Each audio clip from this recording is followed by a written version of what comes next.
Orang kita ya? Dari mana Bu? Jakarta. Ibu ada singgung-singgung soal dicekal, diganggu sama Lucifer, itu maksudnya apa? Seperti dia berbicara di hati saya. Dekatin. Kamu bunuh diri aja. Jadi ibu selama 3 tahun diganggu oleh roh Lucifer gitu. Iya. Apa? Berbentuk apa? Dia berbicara ya.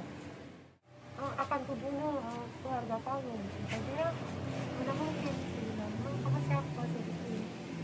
Jadi Nah. saya seperti punya kaitan yang bisa mendengar gitu. Oke, jadi lihat ya, pencuri datang untuk mencuri, membunuh, membinasakan. Roh kegelapan, roh teritorial datang untuk menekan orang percaya supaya tidak lagi berdoa. Padahal kita dipanggil untuk mendoakan orang lain, mendoakan keluarga, ya, mendoakan hidup kita. Tetapi ketika ada intimidasi dari roh kegelapan, dia akan membuat kita gelisah, terganggu, dan tidak bisa berdoa. Jadi selama 3 tahun apa yang ibu alami? Ada sakit atau ada gangguan apa? Saya tadinya ada dinding ya. Di bawah Tuhan ke neraka ya. Oke. 3,5 tahun yang lalu. Ada pengalaman spiritual ya? Jadi saya bukan tidur, tapi saya dalam keadaan sakit gitu. Oke. Itu terbuka. Saya jadi lihat orang yang salib terbalik. Saya bilang anak saya itu orang yang salib terbalik. Berarti kalau mama masuk rumah sakit ini, kalau mama nggak bisa bertahan, mama mati. Oke. Baik. Please. Segala roh asaan, roh yang menekan batinnya, saya bebaskan dia sekarang. Dalam nama Bapa, Putra, dan Roh Kudus, biarlah engkau menjadi seorang yang dipanggil Tuhan dengan anugerah untuk berdoa. Tetaplah berdoa.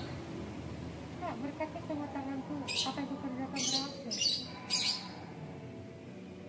Mulai hari ini, diberkatilah pekerjaan. In Jesus' name. Terang kasih Tuhan turun atas engkau. Buka mata, ibu melihat itu ada cahaya itu. Apa yang ibu lihat baru saja waktu doakan dan memerintah? Merasakan ringan ya.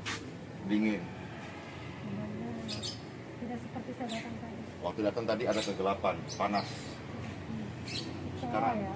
terus gangguan-gangguan yang menyiksa ibu 3 tahun, sekarang apa yang ibu rasakan? Ya, saya lebih baik ya. Lebih baik.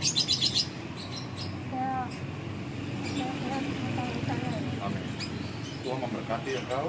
Pulanglah kembali ke kotamu di mana kau berada, baik di sini ataupun ke Jakarta kelak. In Jesus' name. You're free.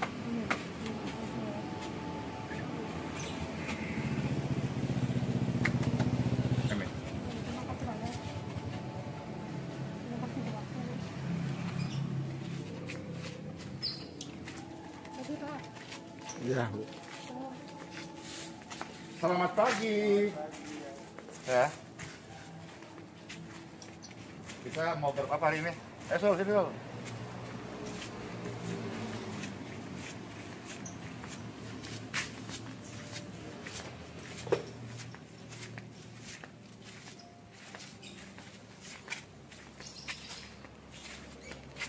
Oh, kabel sudah tarik ya?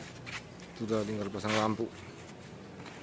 Bapak Ibu sekalian, kehidupan sebagai seorang yang melayani Tuhan dan sesama itu bukanlah kehidupan yang mudah, ya. Karena ada begitu banyak orang-orang yang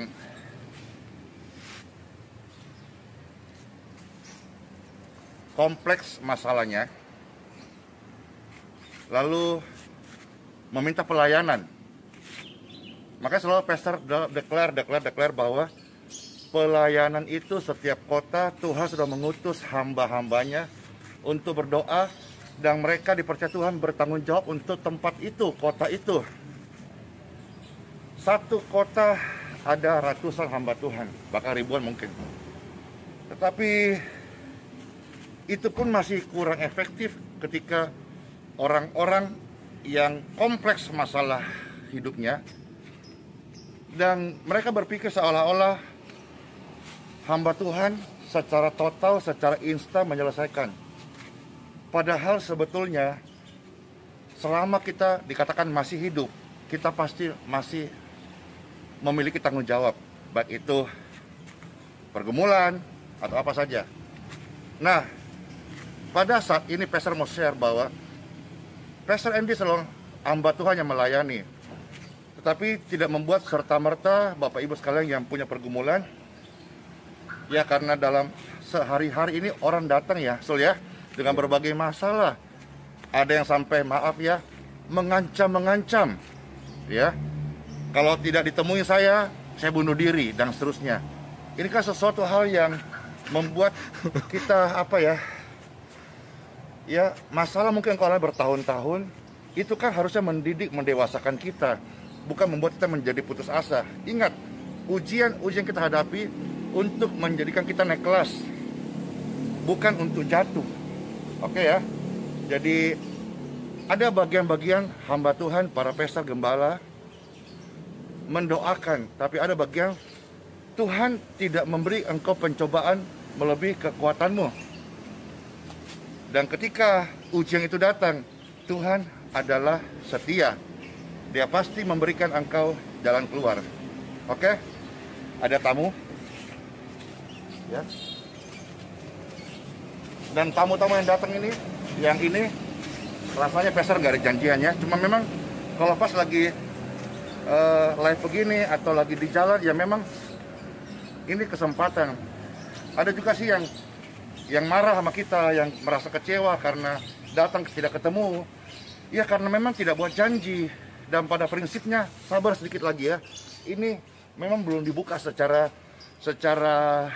rutin, ya. Tapi sabar supaya pastor lebih giat bekerja supaya ini bisa semua selesai, ya.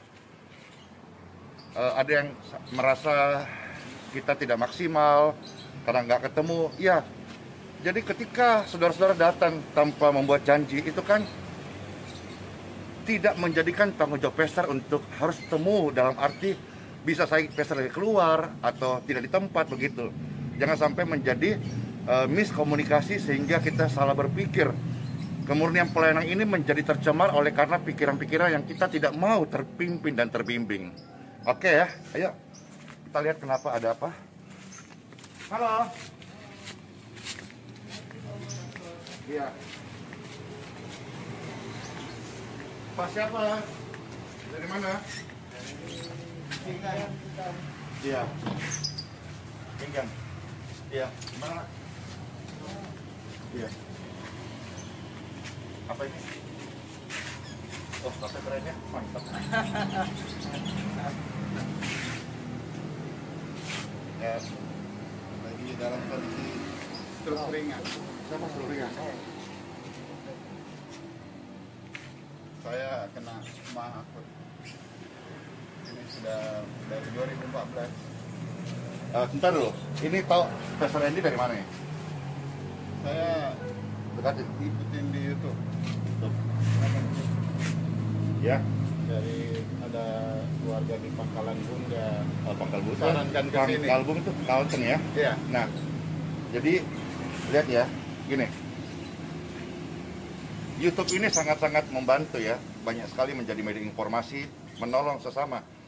Saya teringat guru saya, ya, itu pernah berkata bahwa kalau kita yang dipilih sebagai murid-muridnya, apalagi sekarang kita menganggap sebagai anak-anaknya, tidak mau ambil bagian dalam pelayanan, dia berkata, aku akan pakai batu-batu ini untuk berbicara. Nah sekarang aplikasi YouTube ini berbicara banyak tentang kasih Tuhan, sehingga orang-orang bisa datang dan kita memiliki akses untuk menolong mereka, baik mendoakan, baik juga apa saja ya, kompleksnya masalah manusia yang dihadapi hari-hari ini. Tetapi kita tidak dipilih dan dipanggil untuk menghakimi orang lain.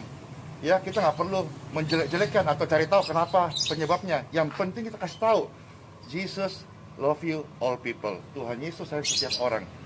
Dan ketika pastor doakan, saya percaya karunia Roh Kudus akan turun kepada hati mereka. Ya, wah, lihat ya. Ini Bapak baju kuning ini. Iya, Pak. Namanya siapa, Pak? Michael. Gue Michael namanya. kayak Rolando. Ini Michael ini pasti gagal di zamannya nih. Iya.